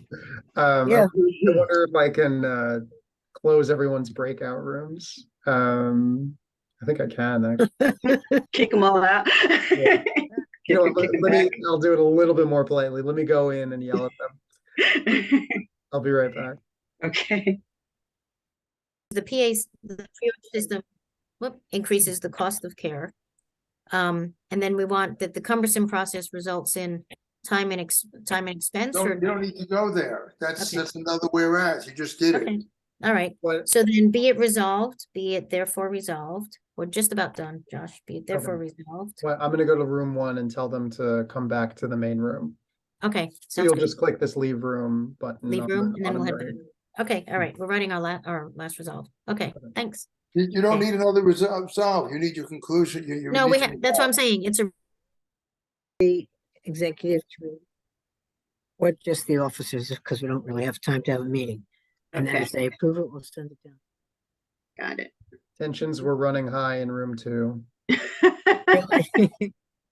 We made Having the bankruptcy. And the legislature is going to hear a bill to do something about it. That's when you bring in the patients. That's when the narrative has more effect on the political end than it will on the doctors, because we already know it. Can I encourage everybody to click this leave room button at the bottom right-hand corner and come back to the main room? I think we're all regrouping now. Okay. Thank you.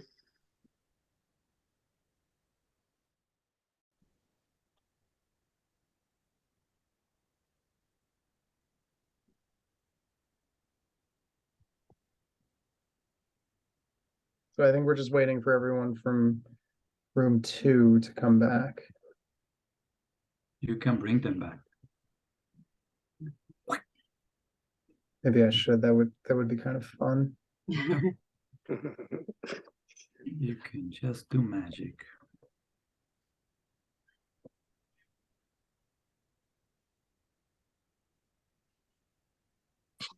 As I was telling Dr. Young, that I've just sent her resolution to the officers, because it's not time for everybody to have a meeting and everything before the right. April 4th deadline. So I'll just send it to the officers, and if you guys approve it, we'll send it down to MSNJ. Right. Okay. Hi, Dr. Henry. Hi, welcome back. We were getting our results in. So you have yours is all set? Yes. we have We got the we have outline. a start. Okay, Outline. we have to start. Okay.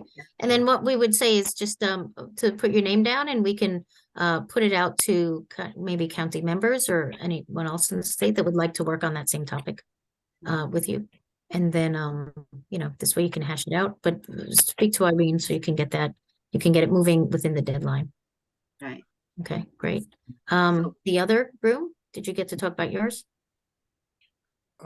Yes, we did, and came up in some very good discussion, good ideas, and I think we have a pathway to come up with a resolution.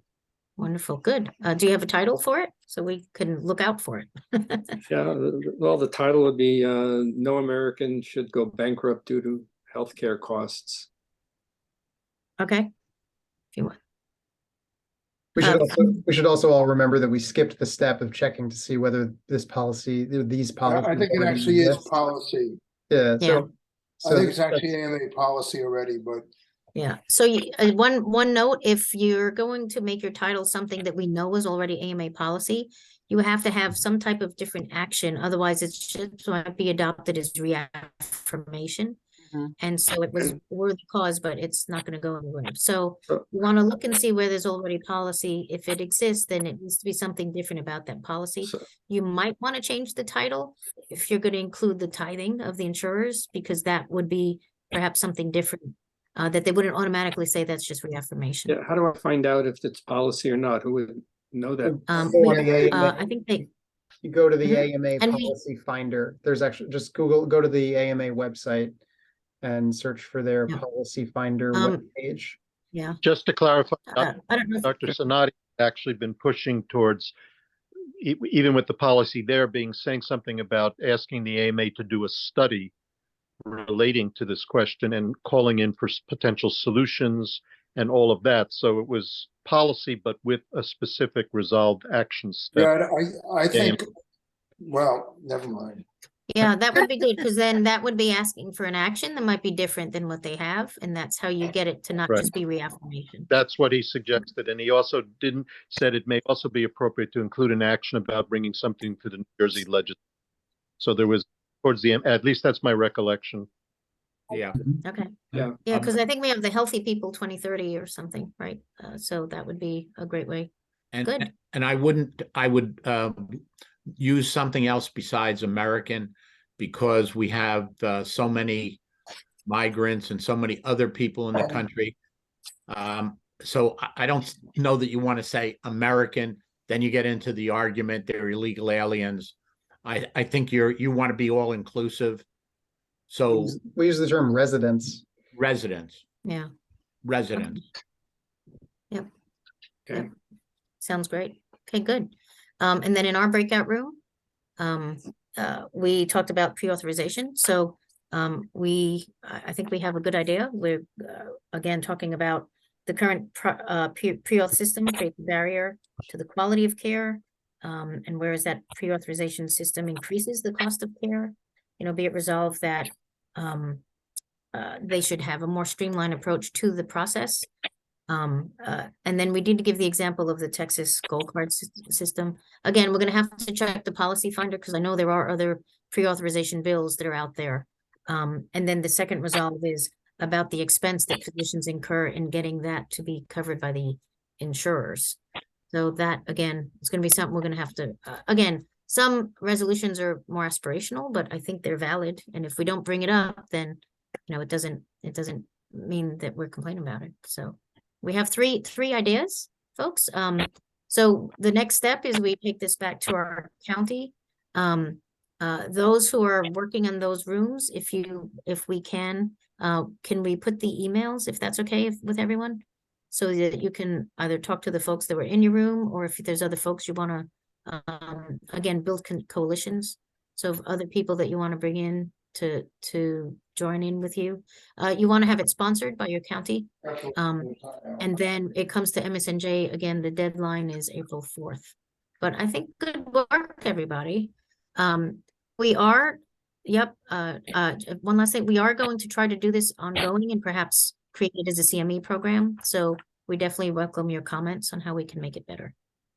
Okay, with that, Dr. Josh, Light. did you want to say anything about what the Jedi Task Force briefly is involved with? Because we've also taken the stance of not just going through one county, but exploring multiple counties. Yeah, thank you. That's a great reminder. Thank you. So MSNJ established a Jedi Task Force. Jedi stands for Justice, Equity, Diversity, and Inclusion. It's our version of a DEI committee. The task force has been meeting for about 3 or 4 months, and just recently established its vision, its mission, and some guiding principles. Something that, statements that ended up really taking 3 months to develop, but I think in that 3-month process, really brought the task force together behind sort of a common thrust, and where that thrust arrived at was the decision to craft a resolution requesting, I think requesting is probably the best word to use when it comes to resolutions, requesting that MSNJ create essentially a DEI center of excellence, sort of a long-term, probably grant-funded subpart within MSNJ to take a number of steps pertaining to diversity, equity, and inclusion, and that could be conducting studies, creating grand rounds programs, creating CME, doing public educational work. But the resolution that they crafted, that the task force crafted, actually did not specify exactly what the center will do, and it did not specify that for specific reasons. The goal was to create the center and then let the center sort of decide how it was going to focus its efforts. Now, this is in some ways controversial, although I think with the 3 months of effort at arriving at the vision and mission, the task force found a way to actually have this be somewhat less controversial. But given that DEI work sometimes is controversial generally, the task force had the very clever idea of sending this resolution out to all county presidents and all county executives. Irene, you probably received the email today on this. Essentially inviting each county to join in supporting, almost like in the same way that the legislature, you can have a prime sponsor and then a co-sponsor of the bill. Essentially inviting all the counties to join in as co-sponsors of this resolution. And the expectation is that it'll be presumably up in for discussion at our annual meeting on the 29th. And it'll be very interesting to hear what people think. But, I think we're trying to build support. And, I was always taught, whenever you get to somewhere where there's going to be a vote, you want to know how that vote is going to turn out before you walk into the room. You never want to get to the room and not know. And so we're trying to do our legwork to gain support for the center beforehand. Great, thanks. Last comments, Dr. Like. No, that was it. That was it. Okay, great. All right, folks. So anyone else that has any questions about what we're doing next? So we will take our ideas. We have the 3 resolutions. I think this is good work. Look, we did this in, in an hour. And we'll take them to our counties. Well, 2 hours. There's the didactic and then the but correct. And then we'll take it to our counties. They then go to MSNJ. Everyone was emailed earlier today with your thanks for registering the AMA Policy Finder link, as well as the information for your county society so that you know who you send things to. So that should be in your email. And if you haven't gotten it, Josh, if you want to, actually, we're recording this, but we can send it out again just in case. Yep. And then MSNJ, I invite everyone, remember, keep the date, save the date, April 25th. It's our virtual House of Delegates. So you get to testify on your resolution, which is wonderful. Build a coalition. You can have other folks testify along with you. So there'll be, again, when resolution committee's listening, we don't speak to the merits of any resolution. We are just fact-finding and getting information. So the more people that speak for it or against it, that's how we come up with our report. And then again, the House of Delegates is the 29th. It's on a Saturday. I invite everyone to come. I think it's going to be a good agenda, and it's the work of our House. Again, this is our guild. Until we can unionize, this is our best way forward. Yeah. Right, AMA President-elect Jesse Ehrenfeld is going to be there. So someone who I think is going to be a great keynote speaker and a lot of fun to listen to. Wonderful. Good. Thank you very much. All right, thank you, everybody. All right, guys. Dr. Henry Dindial, Thanks thank you again. so much for putting this together. Pleasure. And everyone for participating. Group effort. Thank you. Take care, Take care, guys. All right. Bye-bye. Yeah, good job. Good night. Good night. Thank you. Bye-bye.